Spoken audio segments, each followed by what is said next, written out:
장년들을 위한 하나님의 말씀을 함께 읽겠습니다. 요한복음 14장에 기록된 말씀입니다. 요한복음 14장 15절부터 21절까지. 너희가 나를 사랑하면 나의 계명을 지키리라.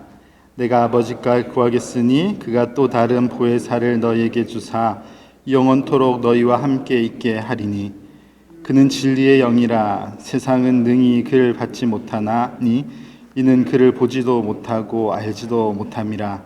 그러나 너희는 그를 아나니 그는 너희와 함께 거하심이요 또 너희 속에 계시겠음이라. 내가 너희를 고아와 같이 버려두지 아니하고 너희에게로 오리라. 조금 있으면 세상은 다시 나를 보지 못할 것이로되 너희는 나를 보리니 이는 내가 살아있고 너희도 살아있겠음이라. 그날 아버지 안에 너희가 내 안에 내가 너희 안에 있는 것을 너희가 알리라. 나의 계명을 지키는 자라야 나를 사랑하는 자니 나를 사랑하는 자는 내 아버지께 사랑을 받을 것이요 나도 그를 사랑하여 그에게 나를 나타내리라. 아멘.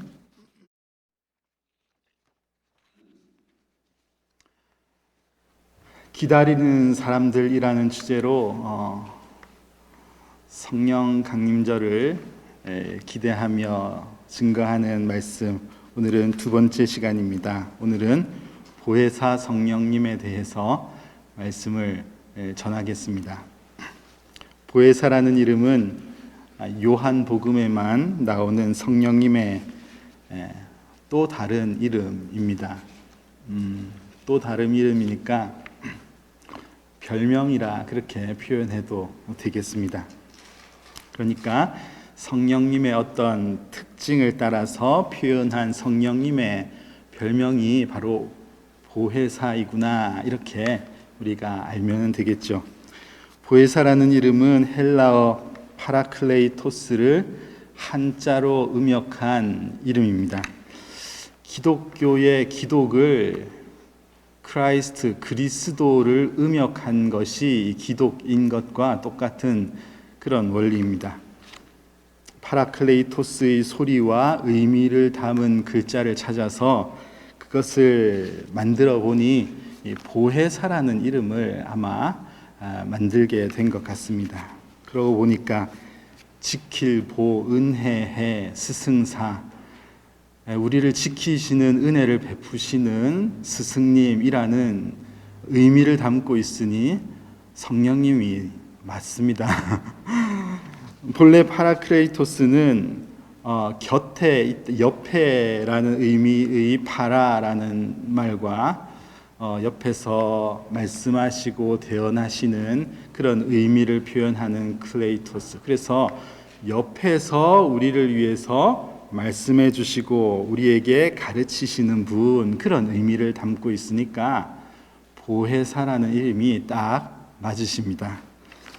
보혜사라는 표현은 요한복음에만 4번 등장하지만 요한 1서 말씀을 보면은 요한 1서 2장 1절에도 나오거든요. 그런데 거기에는 예수님의 어떤 중보자 되심, 우리를 위해서 대언하심에 대한 내용을 표현하고 있기 때문에 거기서는 보혜사라 번역하지 않았고 대언자라고 그렇게 표현되어 있습니다. 이 모든 것을 종합해 보면은 우리 성령님의 또 다른 이름인 이 파라클레이토스라는 것은 성령님의 이런 모습을 표현한 것이구나 하는 것을 우리가 느낄 수가 있습니다. 바로 보혜사 성령님은 우리 곁에서 우리를 도우시는 하나님, 이 이름을 나타내기 위해서 보혜사라는 이름을 사용했구나, 우리는 그것을 알 수가 있습니다. 그래서 영어 성경에서는 아주 심플하게 헬퍼라고 그렇게 표현해 놓은 번역본들이 있죠. 하나님이 우리의 헬퍼가 되신다, 그런 표현입니다. 여러분, 성령님이 우리의 헬퍼가 되신다는 것이 좀 이상하지 않으십니까? 약간 불편한 감이 느껴지지 않으시는지 모르겠습니다. 우리가 하나님 곁에서 하나님의 헬퍼가 되어 드려야지 되는데 하나님이 우리를 도우시는 분으로 계신다니 참 뭔가 어색하고 불편한 느낌이 좀 들지 않습니까? 그런데 성경 곳곳을 살펴보면은 하나님이 우리의 도움이시다라는 표현은 굉장히 많이 나와 있습니다. 특별히 시편에 기록된 많은 노래들, 시를 보면요, 하나님이 우리의 도움이 되신다, 우리의 돕는 이시다, 이런 표현이 너무 많이 기록되어 있습니다. 우리 시편 40편 17절에 기록된 말씀만 보아도 나는 가난하고 궁핍하오나 주께서는 나를 생각하시오니 주는 나의 도움이시오 나를 건지시는 이시다, 그렇게 노래하고 있습니다. 우리가 굉장히 잘 알고 있는 시편 121편 1절과 2절 말씀에도 하나님이 도움이 되신 것을 노래하고 있는데 우리 같이 한번 읽어볼까요? 시작. 내가 산을 향하여 눈을 들리라. 나의 도움이 어디서 올까? 나의 도움은 천지를 지으신 여호와에게서로다. 이렇게 우리 하나님이 나의 도움이 되신다, 그렇게 표현하고 있는데, 나의 도움이 되신다는 것은요, 하나님, 그 위대하신 하나님이 내 중심으로 무언가를 하신다는 의미이십니다. 그렇지 않습니까? 나를 도우려고 보고 계시니까 하나님의 모든 관심이 나에게 있으심을 표현해주고 우리로 하여금 깨닫게 해주십니다. 작은 자가 큰 자를 이렇게 돕는 그런 것이 아니라 크신 그 하나님께서 우리를 도우시려고 늘 보고 계시고 늘 우리에게 관심을 가지고 계신 분이 바로 우리 하나님이시구나 하는 것을 이 말씀을 통해서 우리는 볼 수 있어요. 곰곰이 생각해 보니까 그런 그림이 그려졌습니다. 우리 할머니 할아버지들이 이 아장아장 걷는 이 손자 손녀를 보면서 여기에 온통 집중이 돼가지고 어떻게 도와줘야 될지를 몰라서 막 이렇게 하고 있는 이런 모습이 상상이 되더라고요. 우리 하나님께서 우리에게 집중하시고 다른 것에 관심을 갖지 아니하시고 어떻게 하면은 우리를 도우실까, 이렇게 우리에게 집중하고 계시는구나 하는 것을 이런 말씀을 통해서 깨달을 수 있으니 얼마나 기쁜지 모릅니다. 여러분들을 위해서 하나님께서는 그의 아들을 세상에 보내셨고 우리가 져야 할 십자가를 그의 아들에게 대신 지게 하실 만큼 모든 관심이 우리에게, 여러분에게 집중되어 있으신 그 하나님의 마음을 우리가 잘 알아야지 되겠습니다. 여러분, 이런 모습을요, 뭐라고 표현할 수 있냐면은 눈이 멀었다. 여러분, 옛날 생각나십니까? 사랑에 눈이 멀었다, 이렇게 표현하지 않습니까? 다른 게 안 보이는 거죠. 그 찬양 사역하신 천관웅 목사님 찬양 중에 겸손의 왕이라는 찬양이 있는데 예수님의 생애를 잘 그려놓은 그런 찬양인데 그 마지막 가사에 보면은 무엇을 위한 사랑인지 무엇을 바란 희생인지 당신은 사랑의 눈먼 주님, 당신은 사랑의 눈먼 주님, 물론 이렇게 부르진 않지만 이런 가사가 있어요. 당신은 사랑의 눈먼 주님이십니다. 어떻게 이렇게 희생을 하셨습니까? 이런 노래가 있습니다. 온통 관심이 하나님의 백성들에게 있으신 우리 주님께서는 그래서 세상 끝날까지 우리를 계속해서 도우실 것인데 바로 그 역할을 적극적으로 더 우리에게 행하실 분을 오늘 성경은 소개해주고 있으신 거예요. 예수님께서 그것을 제자들에게 알려주시는 내용이 오늘 본문에 나오는데 바로 보혜사이신 우리 성령님이십니다. 여러분, 이것을 잘 기억하시기를 바랍니다. 여러분, 저는 오늘 그래서 그 보혜사 성령님께서 어떻게 우리를 도우시는지에 대해서 이야기를 하려고 합니다. 보혜사 성령님이 어떻게 우리를 도우시는지를 잘 알아야지 그 도움을 누리면서 그 혜택을 누리면서 우리가 살아야지 되지 않겠습니까? 우리 아이들이 개를 엄청 무서워해요. 네, 뭐 개를 무서워할 수도 있는데 미국에 와서 개를 되게 무서워하니까 개를 너무 사랑하는 그 이웃들에게 굉장히 좀 미안하고 죄송하기까지 하더라고요. 애들이 개가 이렇게 앞에 있으면은 그냥 뭐 뒤도 안 돌아오고 그냥 뛰니까 개가 뛰면 뭐 같이 뛰잖아요. 이러니까 막 종종 난리가 지금 요즘에 나고 있습니다. 아니 뭐 혼자 가다가 지가 개를 만나서 뛰면은 뭐 이해가 뭐 갈 수도 있지만 그 옆에 제가 이렇게 옆에 있는데 이 녀석이 개를 보자마자 막 파랗게 질면서 막 뛰기 시작하는 걸 보니까 얘는 나를 개보다도 못하게 생각하나? 이런 생각이 들면서 좀 기분이 그렇더라고요. 여러분 도움이 되시는 우리 성령님이 계십니다. 보혜사 성령님은 우리를 돕기 위해서 계신다. 우리의 헬퍼가 되신다고 분명히 성경이 알려주시는데 우리가 그분을 의식도 하지 않고 어떤 도움을 구해야 할지도 모르는 상태로 그렇게 살아가면서 그분이 주시려는 유익을 누리지 않는다는 것은 굉장히 성령님의 마음을 섭섭하게 하는 것과 같습니다. 우리는 성령님께서 우리를 도우시기 위해서 늘 계시니 그 성령님의 도움을 누리면서 살아갈 수 있어야지 되겠습니다.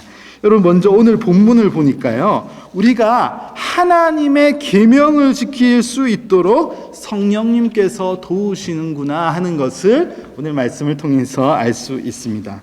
오늘 예수님께서 이 제자들에게 보혜사 성령님을 소개하실 때 먼저 15절 말씀을 보면은 이 말씀을 하셨습니다. 너희가 나를 사랑하면 나의 계명을 지키리라 이 말씀을 하고 계세요. 바로 계명에 관한 말씀을 하고 계시면서 그 말씀을 따라서 이어진 것이 보혜사 성령님을 등장시키신 것입니다. 보혜사 성령님에게서 지금 소개하신 이후에도 21절 말씀을 보면요. 나의 계명을 지키는 자라야 나를 사랑하는 자다. 또 계명에 대해서 말씀을 하고 계십니다. 그리고 23절, 24절에도 보면은요, 예수님은 말씀을 따라 사는 것, 계명을 따라 사는 것이 예수님을 사랑하는 것이고, 그를 하나님 아버지께도 사랑하실 것이다. 이렇게 말씀하시면서 계명을 지키지 않는 것, 말씀을 따라 사지 않는 것, 계명을 떠나 있는 것은 주님을 사랑하지 않는 것과 같다. 이렇게 예수님께서 말씀을 하고 있습니다. 여러분 성령님께서 주시는 가장 중요한 유익이 바로 이것입니다. 이것을 우리가 잘 알아야지 되겠습니다. 하나님의 계명 밖에 있었던 우리를 계명 안으로 들어와 살 수 있도록 우리를 이끄시는 분이 바로 성령 하나님이시라는 말입니다. 여러분 제가 누차 강조하지만 우리는 본성적으로 계명을 거부하는 인생들이에요. 로마서 1장 28절을 보면요. 우리는 하나님을 마음에 두는 것조차 싫어하는 이들이다. 그렇게 그런 족속이었음을 설명하고 있습니다. 하나님의 법을 본성적으로 거부하는 이들이 바로 우리의 본질적인 모습이라는 말입니다. 하나님 나라의 법을 떠나 있는, 사실 그 나라의 법과는 관계가 없는 이방 나라, 하나님 나라의 백성이 아니었다는 말입니다. 우리는 본래 하나님의 백성이 아니었던 것이 맞지요. 그러니 하나님 나라의 계명, 그 법 밖에 있었던 자들이다. 그렇게 볼 수 있습니다. 그런데 그런 우리를 하나님의 계명 안으로 부르신 그 놀라운 사건을 우리들에게 여러분들의 인생에 펼치셨는데 그 역사를 바로 성령님께서 행하셨다는 것을 여러분 분명히 기억해야지 되겠죠. 지난주에도 물 세례와 성령 세례를 말씀 중에 언급하지 않았습니까? 이 일은 성령님께서 가능케 하신 일이라는 것을 우리가 잘 알아야지 되겠습니다. 요한복음 3장에 보면은 이 한밤중에 니고데모가 예수님을 찾아와서 사람이 어떻게 거듭날 수 있습니까? 다시 태어날 수 있습니까? 예수님께 그 질문을 했거든요. 예수님께서 거듭난 자라야 하나님 나라에 들어갈 수 있다, 그렇게 말씀하셨기 때문입니다. 그때 예수님께서 대답하실 때에 사람이 물과 성령으로 나지 아니하면 하나님 나라에 들어갈 수 없느니라, 그렇게 대답을 해주셨어요. 물과 성령으로 나야지만 거듭날 수 있다, 그렇게 말씀하신 것이죠. 여기서 물과 성령으로만 거듭날 수 있다고 하고 있는데, 물 그리고 성령 이렇게 표현되어 있으니까 어떤 분들은 물과 성령, 우리가 거듭나는 데 있어서 이 두 가지 요소가 필요한 것이구나, 물은 그러면 뭘까? 물은 물 세례를 의미하는 것인가? 여러 가지 생각들을 많이 하는 이들이 있는데, 여기서 물과 성령은요, 물, 즉 성령이다, 이렇게 우리가 이해하면 되겠습니다. 요한복음에서는 성령님을 물로 많이 표현하고 있거든요. 그래서 물, 즉 성령으로 거듭날 수 있다. 그러니까 우리가 거듭날 수 있는 비밀은 오직 성령님이 행하시는 일이라는 것을 예수님께서 그때 알려주신 것입니다. 여러분, 우리는 하나님의 법 아래 원래 속해 있었던 자들이 아닌데 하나님 나라에 속할 수 있도록, 하나님 나라의 법 안에 들어올 수 있도록, 하나님 나라의 백성이 될 수 있도록 이 신비로운 일을 일으키신 분이 바로 성령 하나님이십니다. 우리의 복음이 알려주시는 것은 이것을 믿음을 통해서 가능하게 된다고 말씀하시거든요. 그 믿음을 주시는 분이 바로 우리 성령 하나님이시기 때문에 그렇습니다. 자, 그렇게 성령님은 우리를 하나님 나라의 법 안으로 우리를 들어오게 하셨는데, 너무 감사하죠. 성령님이 이 일을 일으키셨으니까 최고 아니십니까? 이 일을 위해서 우리에게 역사하셨는데, 문제는 또 있습니다. 우리가 그 법을 잘 지키면서 살아가고 있는가 하는 말이죠. 잘 그게 되지 않는다는 것을 우리는 매 삶 속에서 우리는 느끼면서 살고 있습니다. 그러니까 자주 여러분 드는 생각이, 내가 거듭난 사람이 맞는가? 이 질문을 이제 계속 하는 거예요. 거듭난, 성령님이 역사하시면서 거듭난다고 했는데 자꾸 이 법을 못 지키는 삶을 내가 자꾸 경험하니까 내가 거듭난 게 아닌 것 아닌가? 이런 생각 자주 들지 않습니까?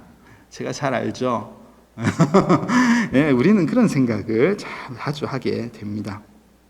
그런데 여러분, 우리 성령님의 별명이 뭐라고 했습니까? 보혜사세요, 보혜사. 우리를 도우시는 하나님이십니다. 그러니까 이 하나님께서 이런 우리를 도우시겠습니까? 그냥 내버려 두시겠습니까?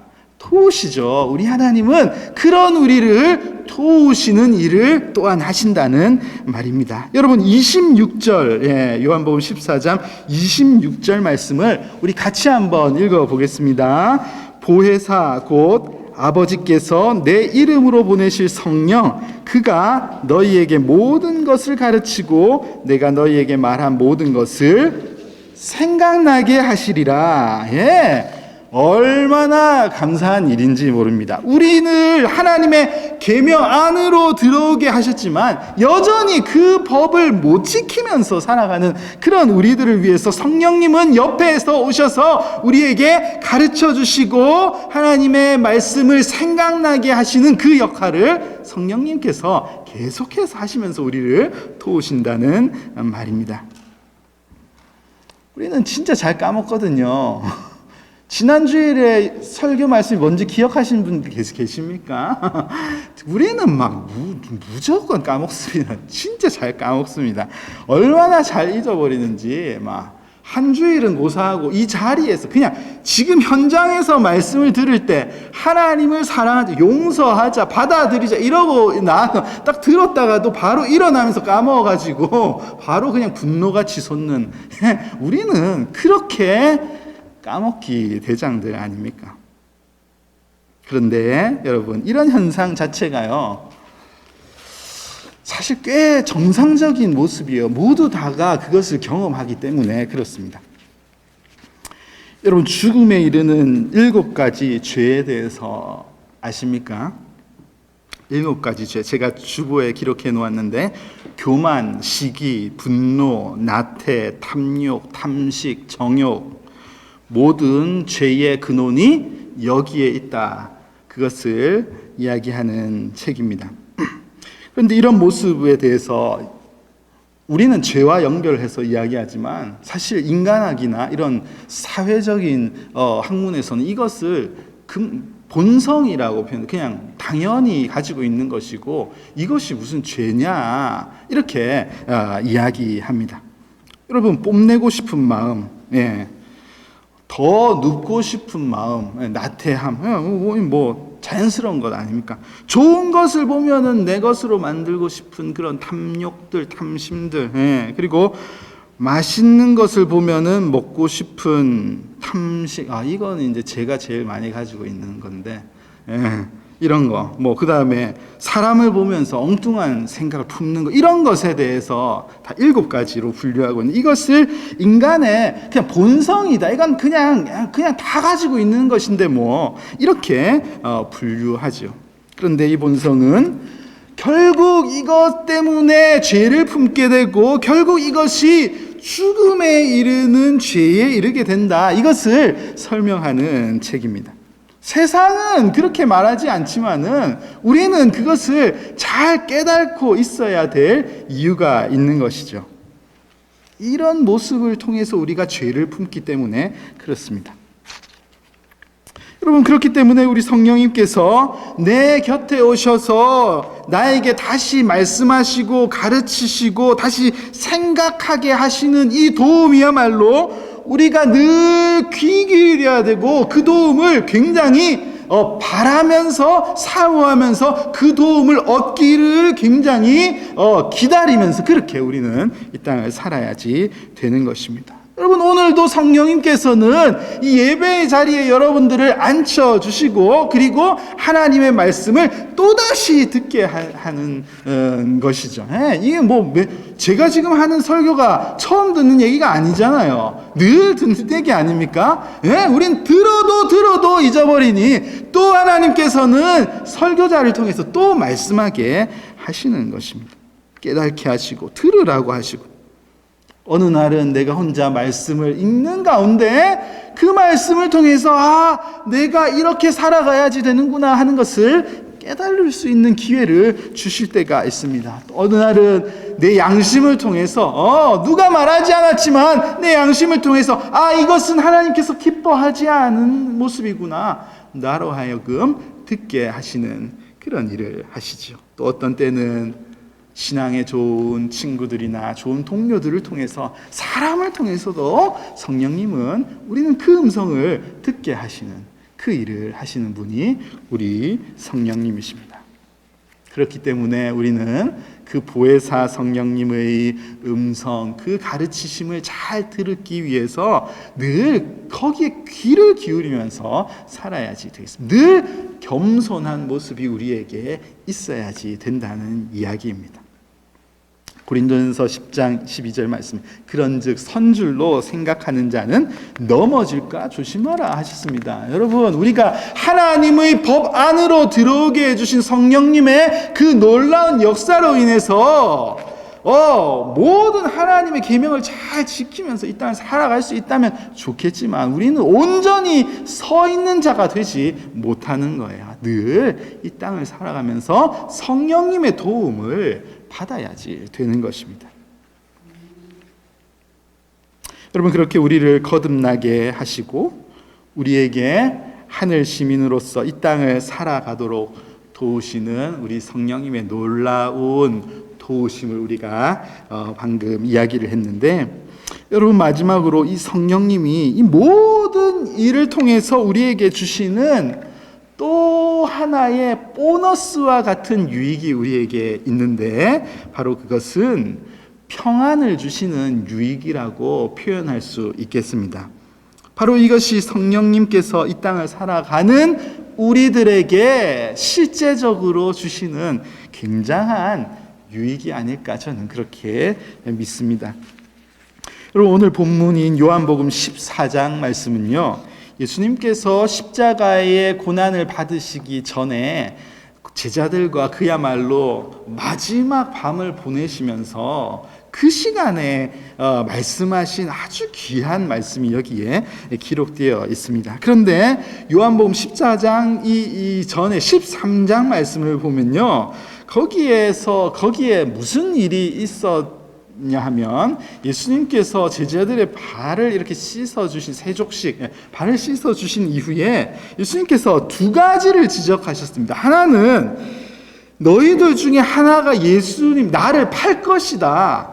너희들 지금 나를 따르는 제자 공동체이지만 그 중에 한 명이 나를 팔 자가 여기 있다는 얘기를 하셨고, 또 한 가지는 너희 중에 하나는 나를 부인할 것이다. 그 얘기를 13장에서 하셨습니다. 여러분, 생각해 보십시오. 예수님께서 그 캄캄한 밤에 예수님께서 이전에 하시지 않은 희한한 행동, 발을 씻어 주시겠다 하시네. 베드로는 막 어이구 지금 무슨 말씀을 하십니까? 우리 발을 왜 씻습니까? 이상한 예수님의 행동을 보고도 마음이 이상한데, 예수님 자꾸 어디로 떠나신다고 말씀하시고 우리도 가겠다 하니까 너희는 올 곳이 아니다 이래 말씀하시고 너무 분위기가 안 좋은 거예요. 그런데 한 놈은 예수님을 판다고 하시고, 한 사람은 또 예수님을 모른다고 이제 완전히 부인하고 배신할 거라고 이렇게 말씀하시는 그 분위기가 어땠겠습니까? 너무 그 제자들의 이 멘탈도 굉장히 혼란스러웠을 것이고, 도대체 이게 뭔가 굉장히 불안하고 초조하고 염려가 많이 되는 그런 상황이었겠다 생각이 듭니다. 바로 그런 상황에서 다음 장 이제 14장을 펼치면은 예수님께서 바로 이런 말씀을 하세요. 14장 1절 말씀에 너희는 마음에 근심하지 말라. 지금 제자들 보니까 근심이 꽉 차 있거든요.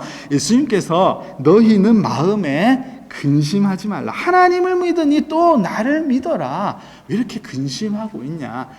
일어날 일에 대해서 이야기했지만 너희들 마음에 평안이 있어야지 된다. 근심하지 말라. 그렇게 말씀하고 있습니다. 그러면서 14장에 지금 우리가 읽은 말씀 그 사이를 보면은 계속해서 예수님께서 이들이 무엇을 믿어야지 되는지 아주 그 진리와 복음의 아주 핵심적인 내용을 예수님께서 엄청 열변을 토하시면서 말씀을 하시는 과정이었다. 그렇게 볼 수 있습니다.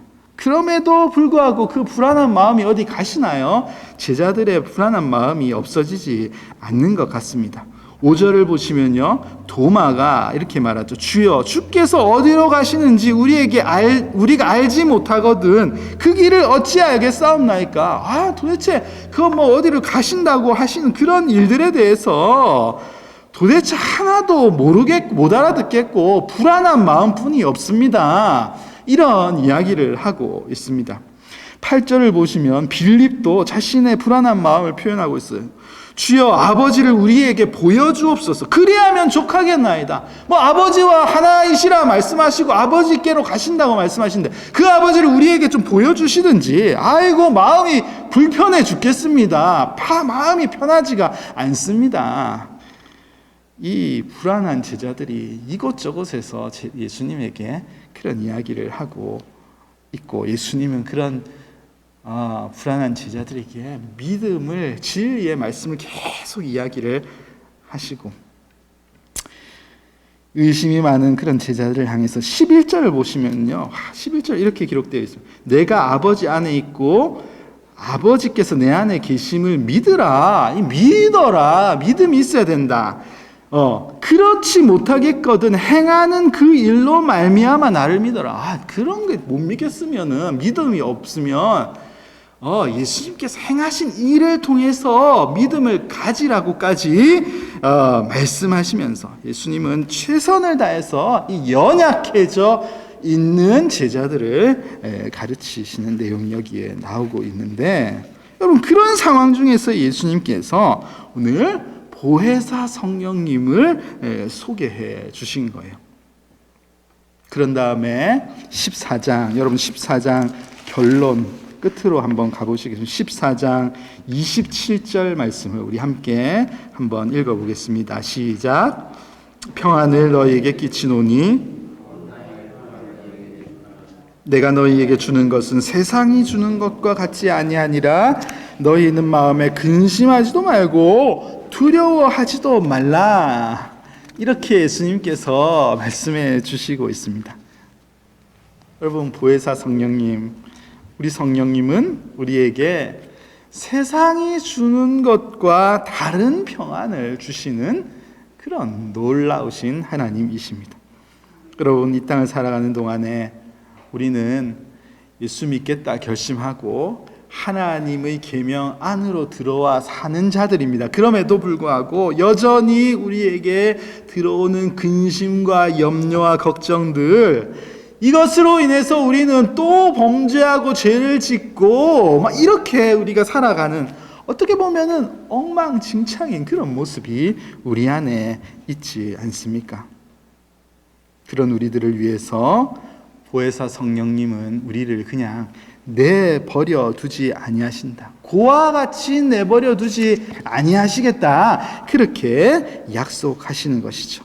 성령님은 오늘도 우리 곁에 오셔서 말씀하시고 가르쳐 주시고 생각나게 하심으로써 그 일을 통해서 우리에게 무엇을 주시나요? 평안을 주시는 하나님이십니다. 우리 불안한 인생들에게 평안을 더해 주시는 하나님의 은혜가 있다는 이야기입니다. 우리 사랑하는 에덴스 한인 장로교회 성도 여러분, 우리 성령님은 참 좋으신 하나님이십니다. 그 성령님 곁에서 우리가 떠나지 말아야지 되겠습니다. 우리 성령님은 오늘도 우리를 옆에서 도우시기 위해서 우리에게 관심을 가지시고 집중하시면서 무엇을 도와주실지 우리를 계속 보고 계신 그분이 우리 성령님이십니다. 여러분, 때로는 살아가면서 나만 혼자인 것 같고, 나만 외로운 것 같고, 나만 뭐가 안 되는 것 같고, 아무도 내 사정을 몰라주는 것 같고, 그런 마음이 우리에게 들 때가 얼마나 많은지 모릅니다. 그러나 결코 여러분, 우리는 혼자인 적이 없습니다. 결코 우리는 혼자인 적이 없어요. 성령님께서 늘 우리 곁에 계시기 때문에 그렇습니다. 그래서 그렇게 찬양하지 않습니까? 좁은 길을 걸으며 밤낮 기뻐하는 것, 그 이유가 주의 영이 함께 하심이다. 우리가 그렇게 기뻐하며 찬양을 부르곤 합니다. 여러분, 우리와 늘 함께 하시는 우리 보혜사 성령님으로 인해서 지금 어렵고 힘든 상황을 우리가 살아가고 있지만은 이 안에서도 평안을 누릴 수 있는 그런 복된 인생이 되시기를 간절히 소망합니다.